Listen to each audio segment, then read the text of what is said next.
Charge of the light brigade. Somebody tell me what's the meaning of brigade, please. Brigade maksud apa? Tengok siapa cepat. Tentera. Tentera, yes, correct. Tentera. Betul. Tentera. Okay. Charge ni maksud apa? Ini penting. Charge maksud apa? Serangan. Okay, good. So poem ni ialah berkenaan serangan angkatan tentera. Okay, apa yang berlaku dalam cerita? Let's read. So dalam stanza 1 dia tulis half a league onwards. League ni saya sudah ajar pelajar, saya tak mau tanya, saya harap semua sudah tahu, tapi mungkin ada yang tak pasti, saya bagi juga info ni. A league is an old way to measure distance. Okay, cara dulu mereka nak tengok kejauhan, dia guna perkataan league. And it was equal to about 5.6 km. Ini saya ambil dari cari dalam Google je. One league is how many kilometer? Dia keluar lah. 5.6 km ialah one league. Tapi dalam cerita bukan one league. Half a league. So half a league is about 2.8 km. And kenapa ada N di sana? Tak ada N. Okay, 2.8 km saja. So is 2.8 a long distance? Tidak kan? Mari saya edit lagi. And it is just a short distance. Tidak. Jom sambung. So short distance sajalah. Dia nak maksudkan yang tak jauh dari tempat sekarang, war is waiting. Itu maksud dia. Okay. Now, all in the valley of death, the place where many soldiers would die in the battle. It's very scary. Waktu dia kata valley of death, lembah kematian. So mereka bagi tahu dalam 2.8 km dari sekarang semua orang akan mati. Itu ceritanya. Okay. Next. Wrote the 600 untuk menunjukkan that the exact number of soldiers was 600 riding horses. So ada perkataan rode. Rode ialah past tense untuk perkataan ride, R-I-D-E. Sekarang perkataan rider ni memang viral sebab banyak food panda dan sebagainya guna perkataan rider untuk pergi hantar makanan. So ride ialah kata asal dia, R-I-D-E. Past tense dia ialah rode, R-O-D-E. So kalau kamu tulis cerita dalam section B, dalam cerita kamu sedang membawa motor ke sekolah, jangan tulis I was ride motor. Sebab dia was kan, I was riding a motor. Kalau bukan kamu, Ali telah membawa motor. So Ali was riding. Kalau tak guna was, Ali rode his motorbike. Macam tu. Okay, next. Forward the light brigade. Ada orang cakap ni. So siapa yang cakap ayat ni ialah the captain. Semua tahu kan? Ingat nak eja captain, C-A-P-T-A-I-N. Ada yang guna perkataan commander. Boleh juga. Commander pun boleh, tak ada masalah. The captain commanded the soldiers to move forward bravely. Pergilah dengan beraninya nak bunuh enemy kita ni. They are called light to separate them from the heavy brigade. Kita dah 10 minit lagi. Another kind of cavalry unit at the time. Tennyson's poem, Tennyson ni penulis ni is based on real events. Okay, saya nak explain ni sebenarnya. Light brigade ni ada banyak cara kita nak faham perkataan light tu apa. Tadi saya tanya brigade, saya tanya charge. Light saya tak explain lagi kan. Light ni satu yang saya ajar dalam kelas. Light ni boleh jadi sesuatu yang ringan. Ringan maksudnya tak cukup berat. Kalau berat kita kata kuat. So mungkin musuh ada senapang yang lebih banyak, ada skill dan peperangan dia punya persediaan yang cukup baik, so mereka heavy. Kita pula orang pun tak cukup, senjata pun tak cukup, so kita dikonsider sebagai light brigade. So maybe light digunakan untuk menunjukkan yang they are weaker than the enemy. Weaker boleh dikaitkan dengan perkataan light. Tapi pada masa peperangan dulu, mereka juga ada nama untuk brigade dia. Angkatan ini kita panggil heavy brigade, ini light brigade. Heavy brigade ni yang hebat punya, light brigade ni yang kurang-kurang sikit. So light brigade ni versi yang light. Macam itulah kan. Faham ah? Okay, continue. Charge for the guns, he said. He ni siapa? Selalunya soalan tanya. Siapa itu he? Siapa tahu jawapannya? Commander. Okay? Ada satu manusia saja dalam cerita ni, commander.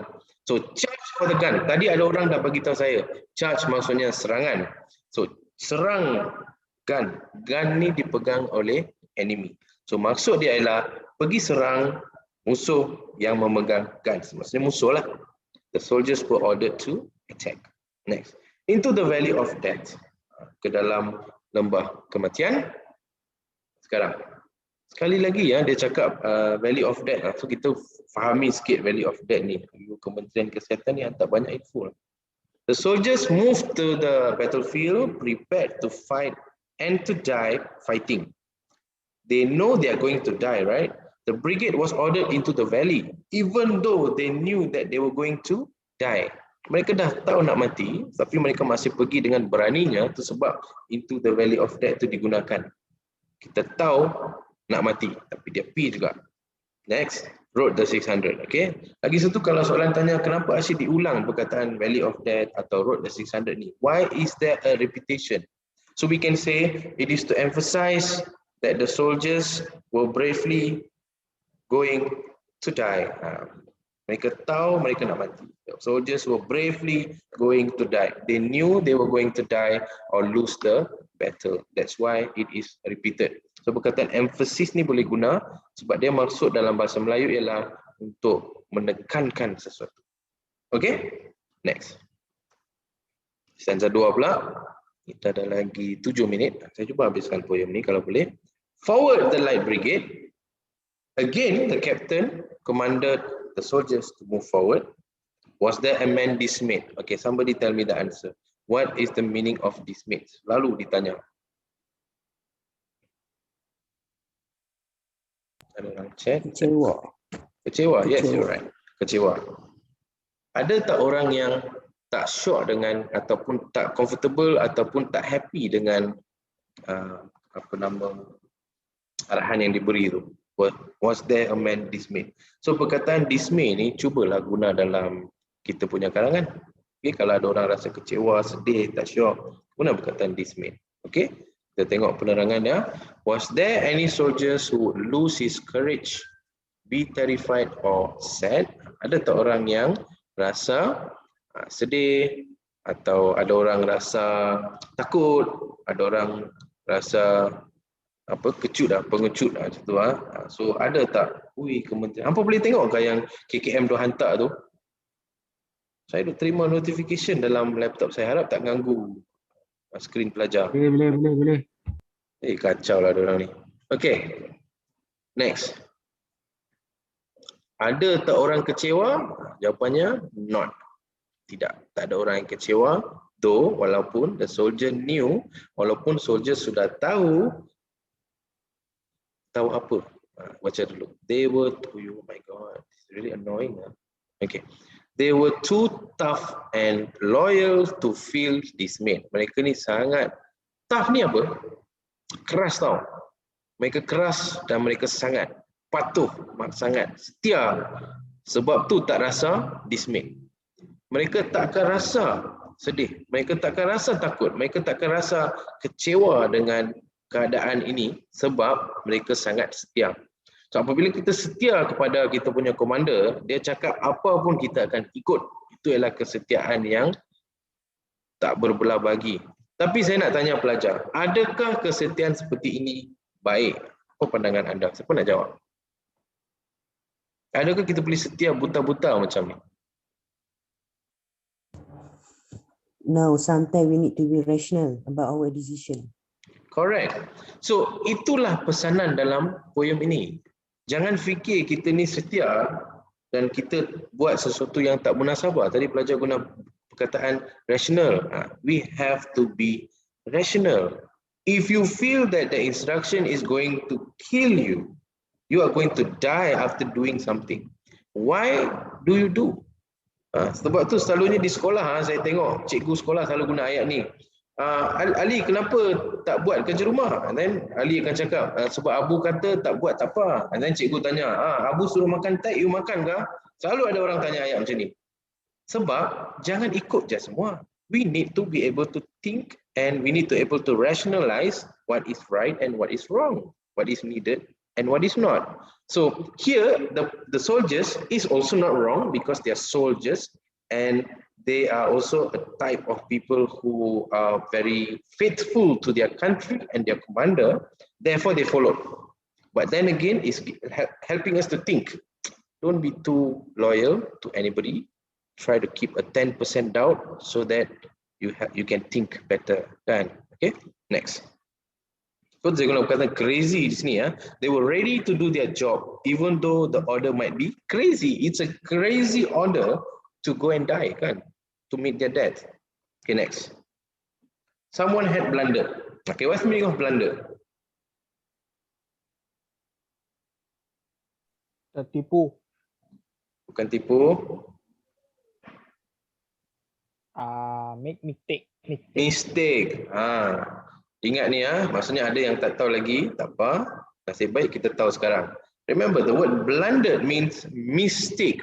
Saya pernah tengok dalam section A dan section B dalam paper 2, ada digunakan perkataan blundered. Dalam summary pun ada perkataan blundered pernah digunakan.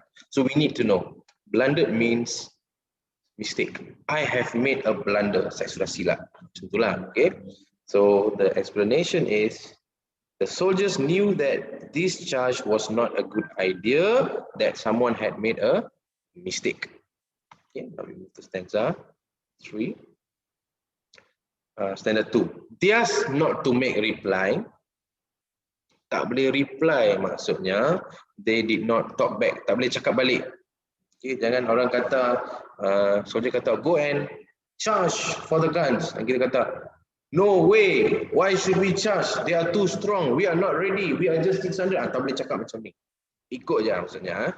There's not to reason why. Maksudnya, kita reason tu dalam otak kita, mereka tak akan sudi untuk fikir pun yang kemungkinan komander ni tak betul. Fikir pun tak mahu, setia dalam otak pun dia setia juga. Macam tu. There's what to do and die. All they could do was to ride and fight and possibly die. Maksudnya mereka lebih sudi untuk just pergi mati je daripada tanya atau fikir benda yang bukan-bukan. Ini tahap kesetiaan yang maksimum lah ni. Okay?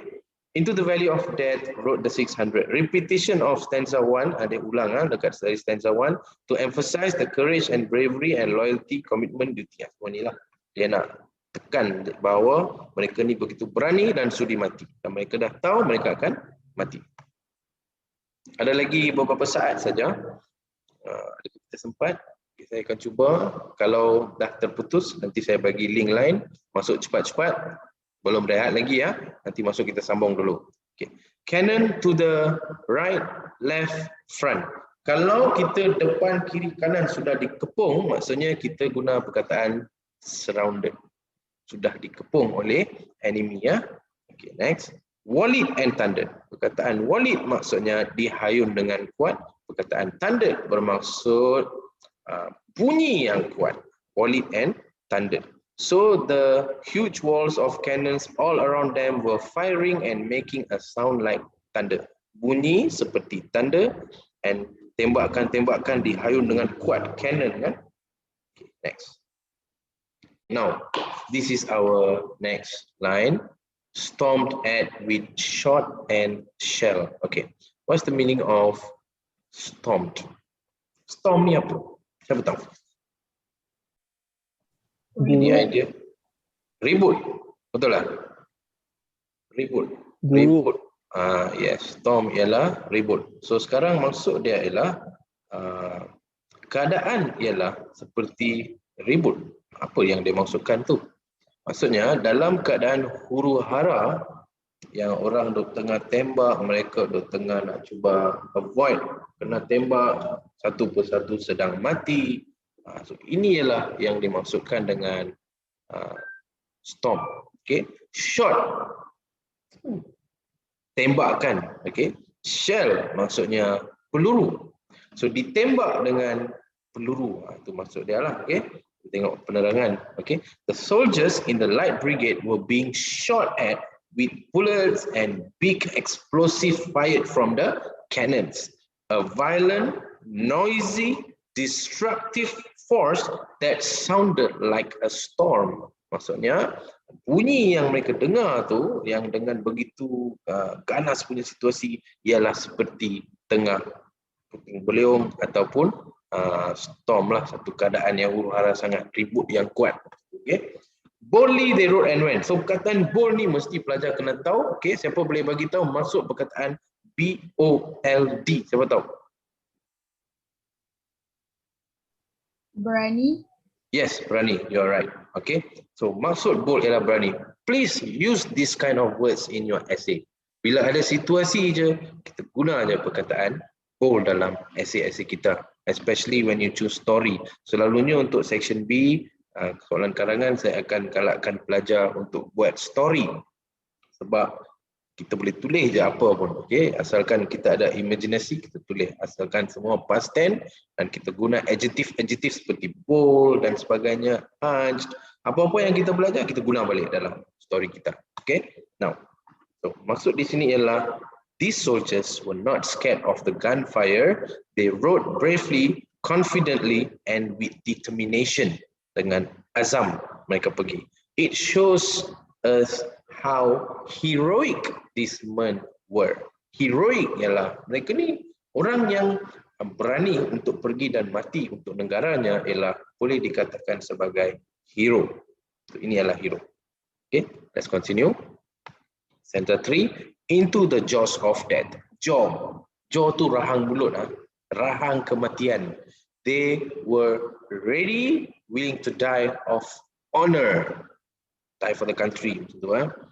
Into the mouth of hell, jaws of death, mouth of hell, dua-dua ialah merujuk kepada benda yang sama, mereka akan mati. Okay, hell, kita semua tahu, nobody wants to go to hell. Hell is a place where we believe is going to be a lot of suffering and torture, kan? So suffering and torture, but soldiers were brave. If somebody tells you go to hell and kita say, okay, I'll go to hell, terus pergi, ada agak macam tu. Mesti kita rasa tak puas kenapa dia cakap macam tu dekat saya, kan?